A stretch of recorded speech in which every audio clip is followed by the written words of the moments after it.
오늘 우리에게 주시는 하나님의 말씀 함께 보도록 하겠습니다. 요한복음 16장 조금 긴데요. 21절로 33절 끝절까지 보도록 하겠습니다. 21절로 끝절까지 교독하겠습니다.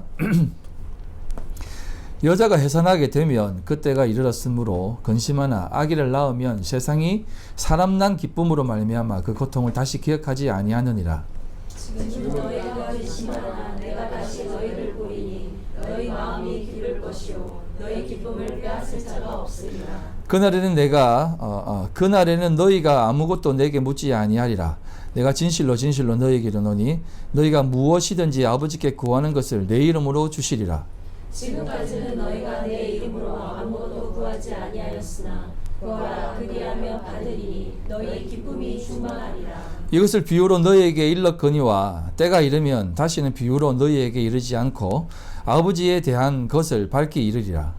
그날에 너희가 내 이름으로 구할 것이요 내가 너희를 위하여 아버지께 구하겠다 하는 말이 아니니라. 이는 너희가 나를 사랑하고 또 내가 아버지께로부터 온 줄을 믿음으로 아버지께서 친히 너희를 사랑하심이라. 내가 아버지께서 나와 세상에 왔고 다시 세상을 떠나 아버지께로 가노라 하시니. 제자들이 말하되 지금은 밝히 말씀하시고 아무 비유로도 하지 아니하시니 우리가 집에서 모든 것을 아시고 또 사람의 물음을 기다리지 않는 줄 아나이다. 이로써 하나님께로부터 나오심을 우리가 믿사옵나이다. 예수께서 대답하시되 이제는 너희가 믿느냐? 보라 너희가 각각 제 곳으로 쫓고 나를 혼자 둘 때가 오나니 벌써 왔도다. 그러나 내가 혼자 있는 것이 아니라 아버지께서 나와 함께 계시니라. 같이 읽겠습니다. 이것을 너희에게 이른 것은 너희로 내 안에서 평안을 누리게 하려 함이라. 세상에서는 너희가 환난을 당하나 담대하라. 내가 세상을 이기었노라. 아멘. 오늘 말씀은 그 16장을 마무리하는 말씀입니다. 16장을 보면 그 15장에는 이렇게 내용 알잖아요. 포도나무의 비유. 나는 포도나무요 너희는 가지다라고 하면서 이제는 너희가 가지로 부름받는 존재가 아니라 하나님 나라의 뿌리를 박은 포도나무다. 그렇기 때문에 가지처럼 살지 말고 나무로서의 참된 본질을 깨달아서 그 나무로서의 삶, 열매 맺는 삶을 살아가라라고 설명을 드렸습니다. 그러면서 16장에 들어오면서 예수님은 그런 참된 존재들이 경험하게 될 것들이 있는데 그게 바로 고난이다라는 겁니다. 요한복음 16장 1절로 2절입니다. 내가 이것을 너희에게 이름은 너희로 실족하지 않게 하려 함이니 사람들이 너희를 출교할 뿐 아니라 때가 이르면 물은 너희를 죽이는 자가 생각하기를 이것이 하나님을 섬기는 일이라 하리라 라고 합니다. 많은 사람들이 너희들을 핍박할 것인데 어느 정도까지 핍박하냐면 출교, 너희들의 그 회에서 쫓아내는 그런 모습들까지 당하게 될 것이다 라고 합니다. 그리고 오늘 읽은 마지막 부분에도 이렇게 기록합니다. 16장 32절로 33절 보라 너희가 다 각각 제 곳으로 흩어지고 나를 혼자 둘 때가 오나니 벌써 왔도다. 그러나 내가 혼자 있는 것이 아니라 아버지께서 나와 함께 계시느니라. 이것을 너희에게 이르는 것은 너희로 내 안에서 평안을 누리게 하려 함이라. 세상에서 너희가 환난을 당하나 라고 합니다.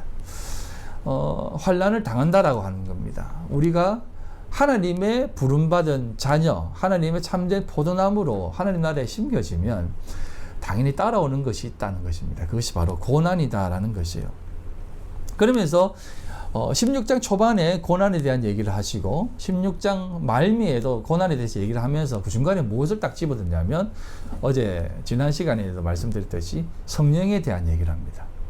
고난에 대한 부분이 있지만 너희들에게 이 성령이 올 것이다. 성령이 오시면 너희들에게 죄에 대해 의에 대해 심판에 대해 알려주실 것인데 이 성령이 오시면 너희들의 삶의 방향과 너희들이 바라보는 모든 시각들이 달라질 것이다 라는 겁니다. 그러니까 성령과 고난이라고 하는 것은 뗄래야 뗄 수 없는 관계다 이 말이에요. 사실 성령 충만한 삶은 고난의 연속이에요. 고난의 연속이라는 말은 우리가 핍박받고 누가 나를 괴롭힌다는 그런 개념이 아니에요. 그 뒤에서 나중에 설명드리겠지만 고난이라고 하는 것은 성도들이 가지는 당연한 마음과 감정이라는 것입니다. 왜? 이 고난이라는 것이 우리에게 참된 것을 주시고 또 깨닫게 하시기 때문에 그렇습니다. 그래서 고린도후서 1장 4절로 7절에는 이렇게 말씀합니다. 우리의 모든 환난 중에서 너희를 위로하사 우리로 하여금 하나님께 받은 위로로서 모든 환난 중에 있는 자들을 능히 위로하게 하시는 이시로다 라고 하면서 예수 그리스도에 대한 부분을 얘기합니다. 그러면서 이렇게 얘기합니다.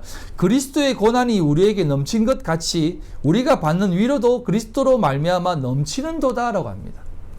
그리스도의 고난이 넘치는 것은 그리스도의 위로가 넘치는 그런 것과 어떤 함께 가는 것이라는 것이요. 참는 그리스도의 위로를 원하느냐? 그러면 고난을 받아야 된다는 겁니다. 이게 막 고통받는 얘기를 하는 것이 아니에요. 그것이 아니라 성도들이 받는 고난과 고민은 세상 사람들이 가지는 고난과는 또 다른 개념이에요. 뒤에 설명을 드리겠지만. 그래서 이런 것들, 이런 고난과 고민이 있을 때 하나님의 참된 위로가 그만큼의 넘쳐남이 있다는 것입니다. 그래서 우리가 환난 당하는 것도 너희가 위로와 구원을 받게 하려는 것이라는 것입니다. 우리가 위로를 받는 것도 너희가 위로를 받게 하려는 것이니 이 위로가 너희 속에 역사하여 우리가 받는 것 같이 고난을 너희도 견디게 하느니라. 너를 위한 우리의 소망의 견고함은 너희가 고난에 참여하는 자가 된 것 같이 위로에도 그럴 줄을 알미라 라고 하는 겁니다. 그래서 이 고난과 모든 것들은 우리에게 위로가 무엇인지를 깨닫게 하고 그리스도의 참된 위로가 무엇인지를 발견하는 시간이다 이것이에요. 그래서 하나님 우리를 위로해 주세요. 우리를 하나님의 사랑으로 덮어주세요 라고 하는 그러한 자리는 고난이 무엇인지를 아는 사람에게 있는 것이다라는 겁니다. 그래서 성령 하나님 그리스도의 영께서 우리에게 위로의 영으로 오신다는 겁니다. 그래서 하나님께서 우리에게 그 위로의 영으로 오셔서 덮어주시는데 이런 생각 한번 해보신 적 없습니까? 제자들이 그 위로의 하나님, 고난의 하나님 이런 얘기를 듣잖아요. 그런데 사실상 그 고난이 왜 생겨났다고 생각합니까? 제자들에게 있어서 예수님은 떠나기를 바랐겠습니까? 안 떠나기를 바랐겠습니까? 안 떠나길 바랬지 않습니까? 그리고 예수님도 늘 하시는 말씀이 뭐냐면 나와 하나님은 하나다라고 하잖아요. 그러면 굳이 하나님과 하나인 그분이 여기 계시면 되지. 성령님도 하나잖아요. 근데 굳이 일을 어렵게 만들 필요가 뭐 있냐 이 말입니다. 그런데 예수님께서는 이렇게 하는 겁니다. 내가 떠나야만 성령님 오신다. 아니 당신께서 성령님과 당신과 하나라고 했는데 굳이 당신이 떠나고 왜 성령님 오십니까? 굳이 떠날 필요 없지 않습니까? 우리와 함께 계시면 되잖아요. 라고 이렇게 의문을 가지잖아요. 그리고 예수님이 떠남으로 제자들에게 고난이 닥치잖아요. 예수님이 계실 때는 감히 이렇게 함부로 못했거든요. 물론 예수님께서 직접 죽임을 당하셨지만, 그런데 이런 부분을 봤을 때 제자들의 그런 고민들은 사실상 예수님이 던져주신 겁니다. 무슨 말인가 알겠죠? 너희들이 그런 고민에 있어야만 성령의 큰 위로가 있다는 것을 가르쳐 주시는 것이에요. 근데 이걸 학자들은 이렇게 얘기합니다. 예수님은 인간의 모습으로 오셨기 때문에 유한적 자리에 있다는 거죠. 여기 계시면 여기밖에 못 있다는 거죠. 근데 떠나시면 그 하나님의 편지하심, 모든 곳에 계시는 성령께서 모든 성도들의 마음에 계신다는 거죠. 그렇기 때문에 예수님은 떠나셔야 된다라고 하는데 사실은 그것도 의미가 없어요. 사실 안 그렇습니까? 예수님이 계시든 성령님이 딴 데 가시든 그게 무슨 상관이 있습니까? 그래서 예수님께서는 왜 여기 오셔서 직접 하시면 안 됩니까? 라고 하는 제자들의 질문에 굳이 그렇게 그렇게 안 한다는 것입니다. 요한복음 16장 5절로 6절입니다. 지금 내가 나를 보내신 이에게로 가는데 너희 중에서 나더러 어디로 가는지 묻는 자가 없고 도리어 내가 이 말을 함으로 너희 마음에 근심이 가득하다라고 하는 겁니다. 내가 떠나는데 간다는데 묻는 자가 없다는 겁니다. 왜 안 물었을까요? 가기는 어딜까 예수님이 이렇게 생각한 것입니다. 그래서 안 물은 거예요. 그래서 이제 16장 32절에 이렇게 합니다. 보라 너희가 다 각각 제 곳으로 흩어지고 나를 혼자 둘 때가 오나니 벌써 왔도다라는 겁니다. 그렇게 생각하지 말라는 겁니다. 진짜 나는 떠난다 하면서 너희들이 나를 혼자 둘 때가 있다는 겁니다. 왜? 언제? 잡혀가지고 막 심판받으려고 하는 그런 위험에 처했을 때 제자들은 다 도망간다는 것입니다. 그러나 내가 혼자 있는 것이 아니라 아버지께서 나와 함께 하신다라고 계속해서 아버지와 나는 함께 계신다라고 또 계속해서 강조하시죠. 가지만 나와 함께 계신다. 너희들 나를 버리지만 나와 함께 하신다라고 얘기하는 것입니다. 그러니까 이런 모습 속에서 제자들은 늘 의문만 생기는 겁니다. 힘든 것만 생기는 것이에요. 굳이 이렇게 하실 필요가 뭐 있냐라는 겁니다. 그래서 제자들도 그런 마음으로 사람들에게 얘기를 하고 또 예수님을 바라보면서 그렇게 예수님을 붙잡았다는 것입니다. 그런데 이런 것들을 보면 예수님이 우리들이 가르치려고 하는 것은 쉽지 않은 것이에요. 그래서 오늘 말씀도 사실은 좀 어렵습니다. 어렵고 좀 힘든 내용이 담겨져 있는데 잘 들어내시면 좋겠습니다. 그래서 예수님께서는 이렇게 얘기하시면서 요한복음 14장 16절로 17절 이렇게 말씀합니다. 내가 아버지께 구하겠으니 그가 또한 또 다른 보혜사를 너희에게 주사 영원토록 너희와 함께 있게 하리니 그는 진리의 영이요 세상은 능히 그를 받지 못하나니 라고 합니다. 자, 보십시오. 예수님께서 굳이 간다라고 합니다. 그러니까 제자들이 왜 굳이 그렇게 어렵게 하십니까? 라고 하면서 가지 말라고 하죠. 그러면 그래, 그럼 좀 더 쉽게 할게 이렇게 얘기하시면 되는데 아니야, 나는 가야만 돼. 더 어려워야만 돼 라고 하는 뉘앙스로 얘기하는 겁니다. 기독교는 많은 사람들에게 전해지면 좋잖아요. 지금이야 뭐 약간 조금 안 좋은 그 이미지가 있어서 그렇지 사실상 하나님의 가르침은 사랑이거든요. 그래서 많은 사람들이 더 많은 사람들이 알면 되는데 예수님은 굳이 일을 어렵게 만듭니다. 그렇지 않습니까? 예? 어렵게 만들어서 사람들에게 더 힘들게 합니다.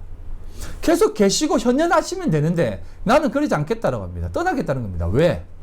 내가 가야만 성령님 오시는데 그럼 성령님 오시면 자 보십시오.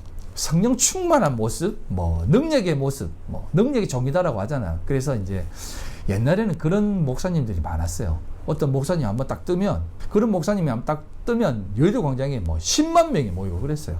예, 몇십만 명이 모였습니다. 남녀노소 저 지방에서도 바리바리 짐을 사고 다 올라왔다니까요. 그 목사님 한번 보려고. 왜 그분을 보러 그렇게 나왔겠습니까? 그 충만한 모습이 있을 거라고 생각한 것이에요. 그런데 예수님께서는 뭐라고 하냐면 전혀 반대 얘기를 하세요. 이렇게 얘기하는 겁니다. 세상은 능히 그를 받지 못한다. 이는 그를 보지도 못하고 알지도 못한다는 것입니다. 세상 사람들은 그를 알지도 못하고 보지도 못한다는 것입니다. 그러니까 우리가 지금 성령 충만한 모습이 있어요. 제가 지금 성령 충만해요. 그러면 세상 사람들이 와 우리 손 목사님 보면서 진짜 충만한 목사님이다. 능력의 종이다. 저분 앞에 서 있으면 내가 막 몸도 막 이렇게 제대로 서 있지 못한다. 그런 포수 있잖아요. 예. 그 뭐 이제 정우성이라든지 이런 사람들이 옆에 서 있으면 그 아우라가 있다 하더만요.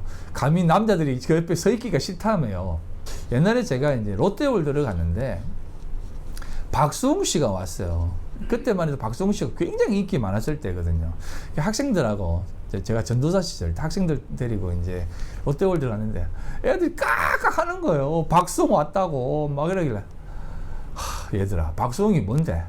뭘 그리 좋아하냐 하면서 애들은 적금도 못하는 거 어마어마 막 이렇게 하면서 그래서 내가 가가지고 수홍 씨 반가워요. 악수하고 악수나 한번 합시다 하면서 막 악수하고 요즘 텔레비 잘 보고 있어요. 열심히 하세요. 그러니까 네네 고맙습니다 이러더라고. 그러니까 애들이 목사님 전도사님 하면서 내 손을 잡고 박수홍하고 악수했던 손이라고 손 씻지 마세요 막 이러는 거예요. 그래서 참 어이가 없어가지고 야 이놈들아 정신 차려라.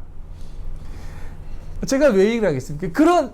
그런 어떤 아우라가 있으면 좋잖아요. 제가 이렇게 다 걸어만 가도 우리 목사님 막 고개를 숙이고 막 이러면 얼마나 좋습니까만 세상은 능히 그를 받지도 못하고 알지도 못하고 보지도 못한다는 것입니다.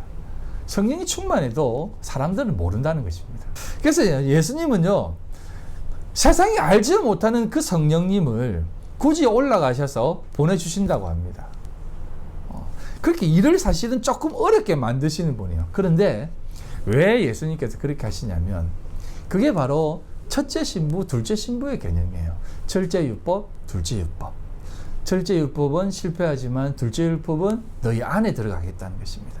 예수님께서는 지금 너희들 옆에서 손을 잡아주지만 내가 아무리 너희들 옆에 있어도 너희들은 변하지 못할 것이다 하지만 성령께서 너희들에게 오면 너희들은 완전히 변하게 될 것이다. 세상이 감당하지 못하는 믿음을 가지게 될 것이다라고 하면서 N이라고 하는 전치사를 쓴 겁니다. In Christ라고 하는 그런 표현이죠. 너희 안에 내가 들어가게 될 것이다 라고 하는 겁니다.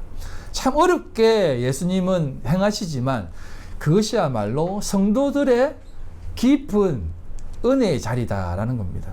그래서 이 부분들을 조금 더 말씀을 뒤에 부분을 설명하기 위해서 이 부분을 잠깐 설명하겠는데, 하나님께서는 하나님의 진리를 설명하기 위해서 항상 끄집어내는 것이 있습니다. 모형이에요. 모형이면서 틀입니다. 이 항상 틀을 준비하셔서 이 틀 가운데에 진리를 집어넣어서 그 틀을 통해 진리를 보게 하십니다. 그래서 예수님도 모형으로 오셨다라고 감히 말씀드렸잖아요. 예수님이 하나님의 아들입니다. 명확한 사실입니다. 그럼에도 불구하고 예수님이라고 하는 역사적 인물, 실존적 인물은 성자 예수님의 모습을 담은 그릇이에요. 그래서 그분은 깨어지고 죽어 가시는 겁니다. 그래서 그분 안에 있는 담겨져 있는 진리만이 우리들에게 전파되어지는 것이지 예수님이라고 하는 그 존재를 섬기면 안 돼요. 무슨 말인지 알겠습니까? 그래서 항상 틀을 만들고 그것을 통해서 하나님의 뜻을 전합니다. 자, 이걸 설명하기 위해서 우리가 천지창조를 잠깐 여러분들에게 설명을 드리는데, 하나님께서는 모든 만물을 말씀으로 창조하신 분이십니다. 그런데 천지만물, 천지창조를 며칠 동안 창조하십니까? 굳이 6일 동안 창조하세요. 천지를 창조하실 때 6일 동안 만드십니다. 그런데 6일 동안 만드시는데 첫째 날, 둘째 날, 셋째 날 3일 동안은 틀을 만드세요.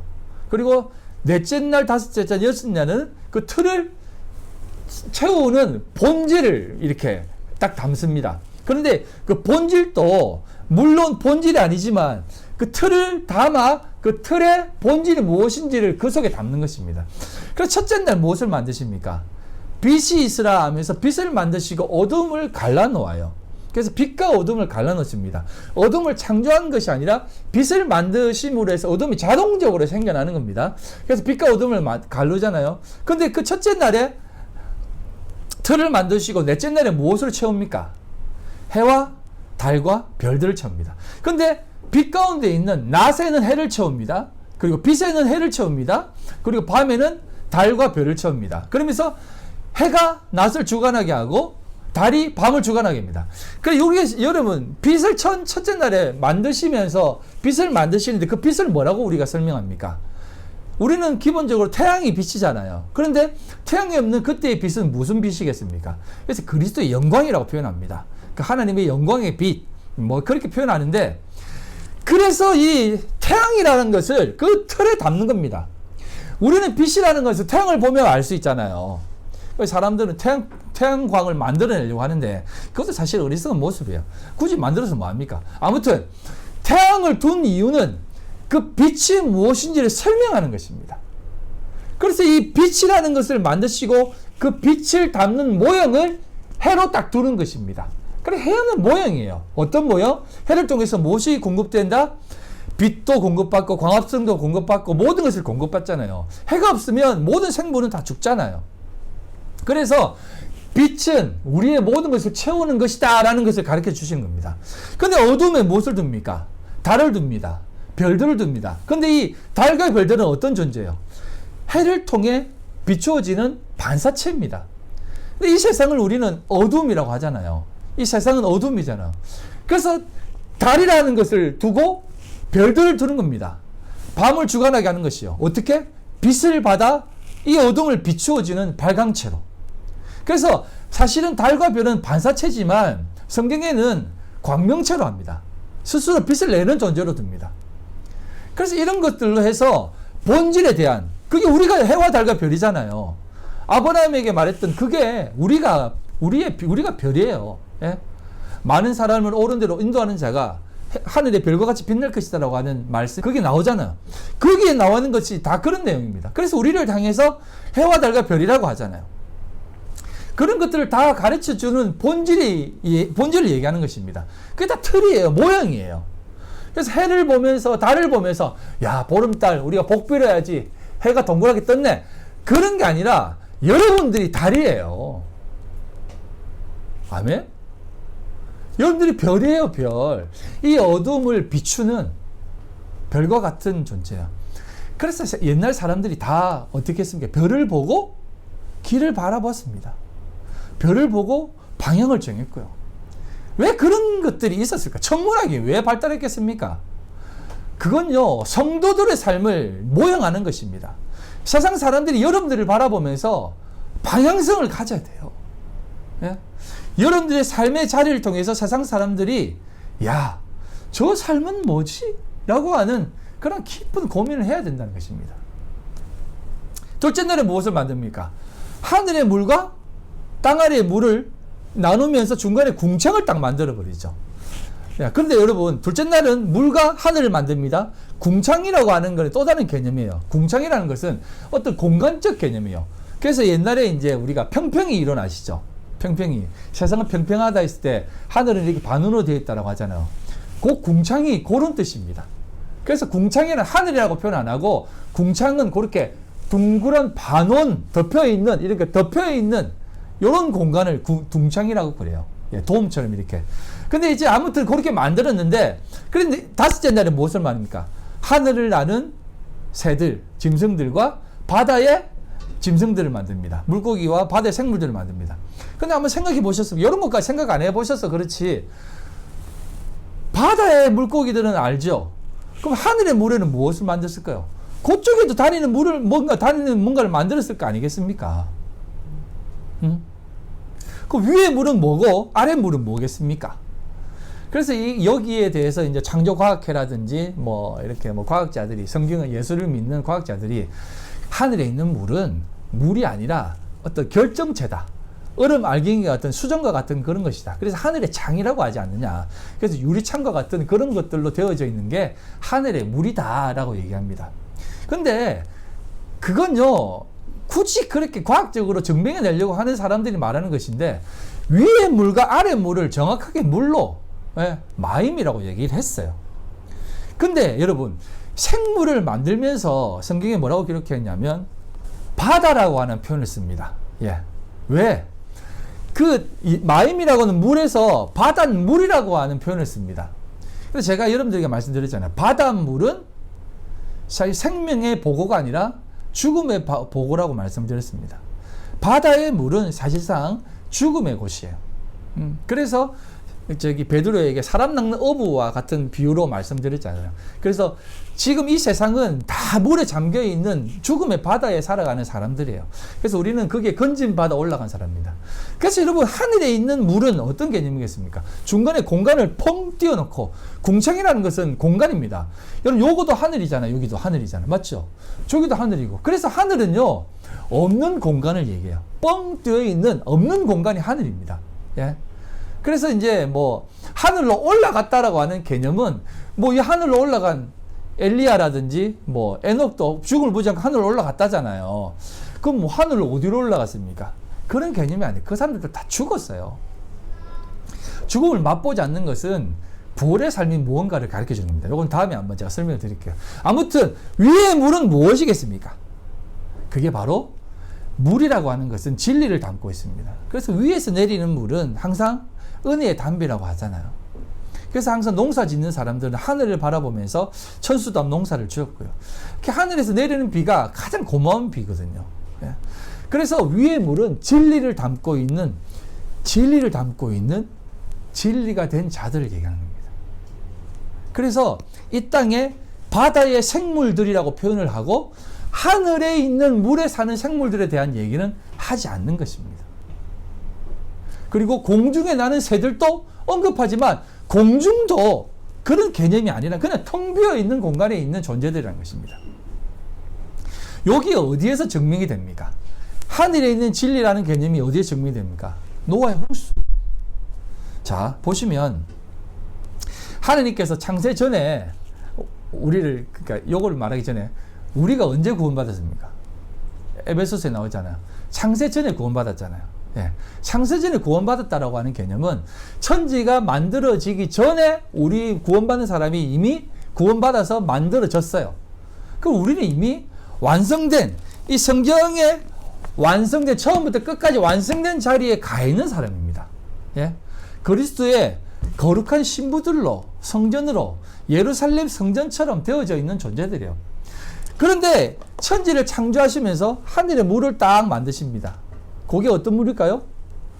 진리를 담는 성도들을 얘기하는 겁니다.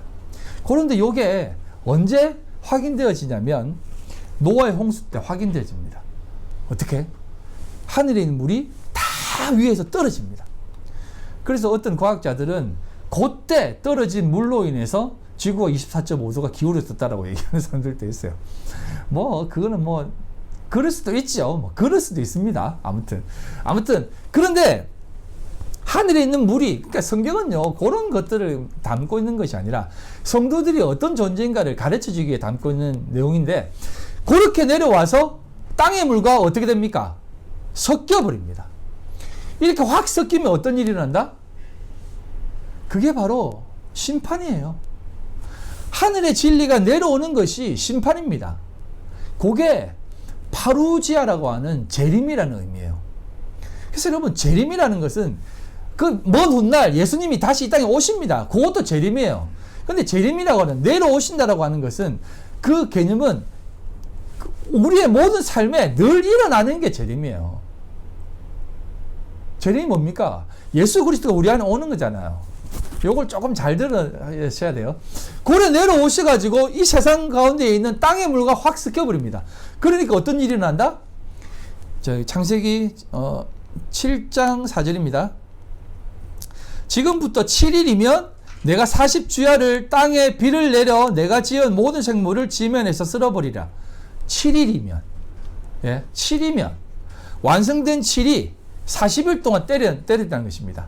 40이라고 하는 내용은 여러분, 광야 40년도 완성의 자리이고, 우리가 인생 40이라는 것은 우리가 완성된 때가 참회라고 하는 차때의 40입니다. 그래서 이런 표현이 되어지는 겁니다. 그래서 하늘에 물이 떨어지고 섞여버리는 것은 진리가 된 자들이 이 세상과 함께 확 섞여버리는 순간을 얘기하는 겁니다. 이게 재림의 순간이에요. 자, 그런데 이게 이렇게 되는 순간 어떤 일이 납니까? 땅에 있는 기식이 있는 모든 것들이 다 어떻게 된다고요? 죽습니다. 전부 다 죽어요. 그런데 누구만? 그 파루지아가 일어나는 그 순간 어떤 일이 납니까? 그 멸망의 바다, 심판의 바다에서 뭐가 빡 떠오릅니까? 방주가 떠오르는 것입니다. 그리고 뭐가 떠오릅니까? 방주 안에 있는 그 모든 하나님의 창조되어진 짐승들은 물론이거니와 팔, 노아와 함께한 8 식구, 그 팔만 딱 떠오르는 것입니다. 그래서 여러분, 우리가 이런 표현을 하잖아요. 심판의 날은 믿지 않는 자들에게는 저주의 날이고 절망의 날이고 재앙의 날이지만, 믿는 자들에게는 구원의 날이다, 은혜의 날이다 라고 하잖아요. 그래서 믿는 사람들이 늘 그렇게 얘기하는 거예요. 마라나타, 마라나타, 주 예수여 어서 오시옵소서 라고 얘기한 것입니다. 예? 지금 감히 여러분들 그렇게 할 수 있습니까? 주 예수여 어서 오시옵소서 이렇게 얘기할 수 있습니까? 여러분, 그게 그런 개념이 아니에요. 막 멸망의 날이라는 것은 우리 성도들이 경험하는 그런 모든 재림의 순간들이라는 것입니다. 그래서 노아의 홍수를 통해서 그걸 보여주는 겁니다. 그래서 하늘에 그 둘째 날 궁창을 만드시고 물과 물을 나누시면서 나중에 거기에 생물들을 다 채우는 것입니다. 기식이 있는 것들을 다 채우는 겁니다. 그 채우는 것이 무엇이다? 하나님의 임재를 우리들에게 가르쳐 주시는 겁니다. 그래서 여러분, 세상에 있는 모든 기식이 있는 것들은 그 구원의 방주에 타 있는 여들을 깨닫게 하고 알게 하시기 위해서 우리들에게 존재하는 것들이에요. 이거는 제가 다음에 또 좀 설명을 드리겠습니다만, 그래서 사실상 이 세상 사람들 가운데 살아가는 우리 성도들의 삶은 항상 쉽지가 않다는 것입니다. 그래서 그 세상의 삶이 고난받는 삶이라는 것입니다. 아까도 방금 얘기했듯이 믿는 사람들에게는 그 시간이 은혜의 시간, 축복의 시간이라고 하잖아요. 여러분 생각해 보십시오. 노아의 홍수라고 하는 영화도 보면은 막 노아가 괴로워하고 막 이렇게 하잖아요. 그런데 노아가 몇 년 동안 방주를 만드는지 아세요? 예? 대략 학자들이 120년 동안 만들었다고 합니다. 근데 120년 동안 이 세상을 살면서 방주를 만들었다고 생각해 보세요. 근데 성경은 이렇게 기록합니다. 창세기 6장 3절로 5절. 여호와께서 이르시되 나의 영이 영원히 사람과 함께 있지 아니하리니 이는 그들이 육신이 됨이라. 그러나 그들의 날은 120년이 되리라 하시니라 라고 합니다. 당시에는 땅에는 네피림이 있었고 그 후에도 하나님의 아들들이 사람의 딸들에게 들어와 자식을 낳았으니 그들은 용사라 고대의 명성이 있는 사람들이었더라. 여호와께서 사람의 죄악이 세상에 가득함과 그의 마음으로 생각하는 모든 계획이 항상 악할 뿐임을 보시고 라고 합니다. 자, 이 세상이 전부 다 악하다고 그래요. 전부 다 악한데 노아만, 그리고 노아의 식구들만 은혜를 입었어요. 8명만 은혜를 입어서 120년 동안 방주를 짓는다고 생각해 보세요. 세상의 모든 사람들이 육체가 되었어요. 여호와 보시기에 악한 존재들입니다. 120년 동안 노아에게 어떤 행동을 했을까요? 아마 흡사 막 욕하는 사람도 있었겠지만 욥의 새 친구처럼 너 왜 그렇게 사느냐? 네가 믿는 하나님은 도대체 어떤 분이냐? 진짜 그런 거 맞냐? 하면서 오만 변론도 하고 오만 토론도 하고 오만 협의 뭐 오만 얘기를 다 했을 거예요. 근데 노아만 알거든요. 노아는 그들이 아무리 나를 설득시키려고 아무리 나에게 얘기를 해도 그게 안 들어왔을 겁니다. 괴로움만 더했을 것이에요. 아무리 획책하고 도와줘도 그게 하나도 안 들었을 겁니다. 한 정치인이 이런 얘기를 하더라고요. 자기가 정치 일선에서 일하고 대통령실에서 일했던 사람인데 정치계를 떠나면서 이런 얘기를 하더라고요. 자기는 정치를 하면서 내내 너무 부끄럽다는 것입니다. 정치를 하면 나는 정치를 하는 것은 다툼이 있는 것은 당연한 것이라고 생각했대요. 그러면서 서로가 견제를 하고 서로 이렇게 함께 성장하는 것이라고 생각했는데 정치판에 들어가 보니 이거는 성장이 있는 것이 아니라 정치인들이 더 정치를 말아먹고 있고 정치인들이 더 정치를 못하게 하고 세상 사람들보다, 그러니까 그냥 일반 사람들보다 더 정치되지 못하게 하는 삶을 보면서 정치인으로서 너무나 정치를 하는 동안 한 번도 고개를 들고 다니지 못했다는 것입니다. 그러면서 나는 이 정치판에서는 절대 있을 수 없고 너무 힘들었다는 것입니다. 여러분, 이건 비근한 아주 작은 예예요. 성도들에게 있어서, 진리를 아는 자들에게 있어서 비진리들과 같이 있으면 그게 얼마나 힘든 줄 아세요? 여러분, 예수를 지금 목사님이 이렇게 좀 편안하게 이제 얘기를 하는 것처럼 느껴지지만 정말 하나님의 말씀을 깨닫고 진리를 아는 사람들은 그 비진리 가운데 살아가는 사람들과 대화를 할 때는 정말 힘들어요. 왜냐? 그들은 정말 선하다라고 얘기하고 좋은 것이라고 얘기하고 정의를 얘기하지만 제가 듣기에는 그게 전부 다 비진리거든요. 너무나 힘들거든요. 그러다 얘기를 하다가 이런 얘기를 합니다. 저는 민주주의라는 것이 사실은 너무 폭력적이라고 생각합니다. 지금 오늘날 민주주의도 보면 진영의 논리잖아요. 아무리 좋은 뜻을 가지고 해도 표가 조금이라도 덜 나오면 나쁜 놈이 되어져 버리고 약자들이 되어져 버리고 표가 좀 많이 나오고 많이 모아가지고 거대 정당이 되어버리면 그러니까 지금도 하려고 하잖아. 그게 선이 되어져 버리는 겁니다. 그게 무슨 민주주의냐? 그게 무슨 사람들이냐? 사람들에게 지금 일반 사람들에게 더 편을 갈려놓고 있는 꼬라지가 되는 거 아니냐? 그래서 그럼 손 선생은 어떤 걸 원하냐니까. 저는 그냥 신본주의입니다. 그러니까 이런 얘기를 하더라고. 이 세상에 신본주의가 자리 내릴 수 있겠냐? 라고 하더라고. 맞는 말이에요. 신본주의가 자리 내릴 수 있겠습니까? 하나님이 주인인, 하나님 앞에 모든 것 이끌림 받아 살아가는 하나님이 우리의 왕으로 계시는 삶을 누가 원하겠냐 이것입니다. 전부 다 대통령을 원하고 전부 다 훌륭한 정치인들, 자기가 원하는 정치인들만 원하지. 내가 원하는 정치를 해주기만을 원하지. 그냥 하나님 앞에 딱 붙들림 받아 순종하는 삶을 원하는 사람이 누가 있냐 이 말입니다. 그러니까 가정도 전부 다 그런 거예요. 미국의 교육은 그렇다잖아요. 애들이 똥을 사도 기저귀를 안 갈아준다잖아요. 헤이, 불편해? 불편해 그럼 갈아주고, 안 불편해 하면 그럼 계속 차고 있게 한다는 것입니다. 아이들을 이걸 존중한다는 거죠. 한국 교육도 그래 따라가요. 예. 그게 좋은 것처럼 보이죠. 예. 그게 뭐 좀 괜찮은 교육처럼 느껴지죠. 왜 하나님께서 천국에도 없는, 제가 말씀드렸잖아요. 부모 개념을 두고, 예? 순종의 관계를 하고, 자녀라는 자리를 주시는지. 그런 틀들을 바라보면서 아무것도 보지 못한다는 것입니다. 그런 것들을 보면 우리가 이 세상에, 여러분, 더 살고 싶겠습니까? 노아가 120년 동안 방주 지으면서 이 세상을 바라보면서 더 살고 싶었겠어요? 우리 어르신들 이런 얘기 하잖아요. 내 눈에 흙이 들어가지 않는 이상은 그거 허락 못한다. 그 꼴 못 본다. 차라리 나를 죽여라 하지 않습니까? 근데 지금 그 꼴 다 보잖아요. 그 꼴 다 보고 있잖아요. 흙집은 넣어도 다 하고 있잖아요. 와, 어떻게 세상이 이렇게 돌아가지 하는 걸 보잖아요.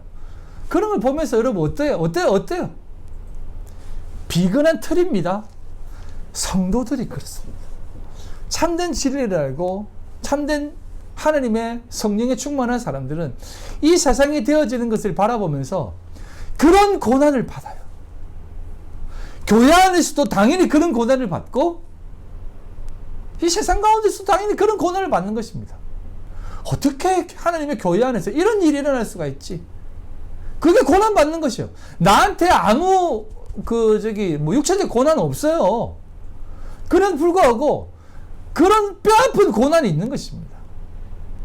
바른 신앙을 가지려고 하는 사람들은 그런 고난이 있는 것이에요. 그게 고난인 것입니다. 근데 그런 자들에게 진정한 하나님의 위로가 있다는 것이에요. 셋째 날, 마지막 셋째 날 설명하고 좀 이렇게 다음 넘어가는데, 셋째 날에 무엇을 만듭니까? 묻을 만듭니다. 묻. 이 묻이라고 하는 것은, 묻과 땅은 조금 달라요. 묻에서 땅이 나옵니다. 묻은 마른 땅입니다. 완전히 마른 땅이에요, 마른 땅. 물 속에서 마른 땅을 딱 구분하는데, 완전히 마른 땅을 구분합니다. 요게 이제 마른 땅이라고 하는 개념은, 그 마른 땅에서 하나님이 흙을 담아서 아파르입니다. 아파르를 가지고 아다마를 만듭니다. 즉, 아담을 만들어요. 흙으로 사람을 만드는데 또 무엇을 만듭니까? 다른 짐승들을 만듭니다. 자, 그거 설명하기 전에 셋째 날에 마른 땅에서 무엇이 나오게 합니까? 이건 설명만 할게요. 마른 땅을 만들면서 거기에 풀과 채소와 씨매는 채소와 씨매는 나무를 만듭니다. 셋째 날 틀에 바다와 이 묻을 딱 나누면서 그냥 만들어 놓고 끝나면 되는데, 거기에 무엇을 하냐면 풀, 채소와 씨 맺는 채소와 씨 맺는 나무들을 만듭니다. 그리고 그곳에 나중에 여섯째 날에 무엇을 만듭니까? 그 틀에 짐승들을 만듭니다. 그리고 사람을 만들어요. 그리고 나서 하나님께서 창조하시고 뭐라고 얘기하냐면 이렇게 얘기합니다. 창세기 1장 29절로 30절입니다. 하나님이 이르시되 내가 온 지면에 씨 맺는 모든 채소와 씨 가진 열매 맺는 모든 나무를 너에게 주노니 너희의 먹을 거리가 되리라 라고 합니다. 요거 잘 들으셔야 됩니다. 그리고 땅의 모든 짐승과 하늘의 모든 새와 생명이 있어 땅에 기는 모든 것에게는 내가 모든 푸른 풀을 먹을거리로 주노라 하시니 그대로 되니라고 합니다. 사람이 앞에는 사람이고요. 뒤에는 짐승들입니다. 근데 여러분, 짐승이 동물도 안 잡아먹어요? 잡아먹습니다. 근데 이게 푸른 풀을 먹을거리로 줬다라고 얘기합니다. 자, 사람이 심에는 그 채소만 먹고 열매만 먹습니까? 아니잖아요. 고기도 먹어요. 그러면 이게 무슨 뜻이겠냐 이 말입니다. 여섯 날 이걸 딱 만들면서 사람들에게는 씨가 있는 것을 먹는다는 것입니다. 씨가 뭐라고 설명드렸습니까? 자, 이 단어는 꼭 기억하라고 했죠. 자라, 씨, 이게 자손이고요. 이게 인자라는 개념이고 이게 말씀의 씨앗을 얘기하는 겁니다. 그러니까 사람들은, 참된 사람은 하나님의 말씀을 먹고 사는 것입니다. 그럼에도 불구하고 짐승들은 땅에 기는 짐승들, 새들도 마찬가지입니다. 이들은 푸른 채소를 먹는다고 하는데 이 푸른 채소란 뜻이 뭐냐면 에레크 에세브인데요. 에레크는 푸른이라는 단어인데 에레크가 뭐냐면 텅 빈이라는 뜻입니다. 텅 빈. 그냥 무채색이라는 뜻입니다. 그래서 하늘을 푸르다고 하잖아요. 근데 하늘이 풀러요? 안 푸르잖아요. 근데 텅 비었잖아요. 그게 에세크야. 그게 에레크입니다. 그래서 풀은 풀. 다시 말해서 텅 빈 풀을 먹는 것입니다. 그게 뭐냐면 씨앗이 없는, 씨가 없는, 말씀이 없는 것을 먹는다는 것이에요. 그래서 짐승들은 그런 것을 씹는 겁니다. 공갈빵을 먹는 거예요. 공갈빵. 그래서 예수님이 이렇게 얘기하잖아요. 이를 갈미 있으리라 라고 하잖아요. 예? 이를 간다는 게 뭐냐면 아무것도 아닌 거 막 흙것을 씹어 돌리는 거예요. 예? 막 고기를 먹는다고 먹었는데 먹어보니까 아무것도 없는 거야. 그래서 이만 으드득 갈고 있는 거예요.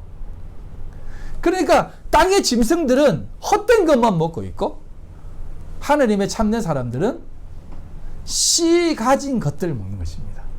요게 말씀을 먹고 산다라고 하는 하느님의 뜻이라는 것이에요. 그래서 이런 표현을 굳이 쓴 것입니다. 아시겠습니까? 그래서 첫째 날에 풀과 씨 맺는 것들을, 셋째 날에 고루 틀을 만들고 그 탄에 여섯째 날에 짐승들이 동물들 움직이는 것들을 만드는데 그것들은 그렇게 구분된다라고 얘기하는 것입니다. 근데 지금도 요걸 가지고 그래 채소만 먹자. 그래서 뭐 다니엘 금식법 하잖아요. 정말 그거 진짜 어리석은 거예요.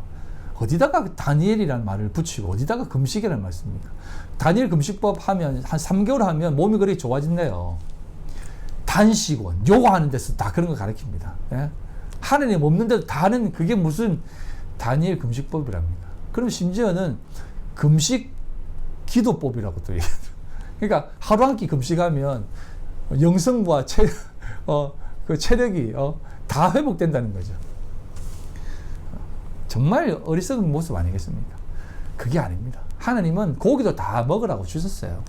근데 여러분, 그거는 다 틀입니다, 틀.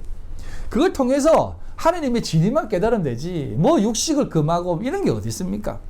그러니 제가 누누이 말씀드리지만 예수님께서 우리에게 말씀하신 그 모든 세상에 되어진 것들은 하나님께서 우리들에게 모델하우스로 제공한 것입니다.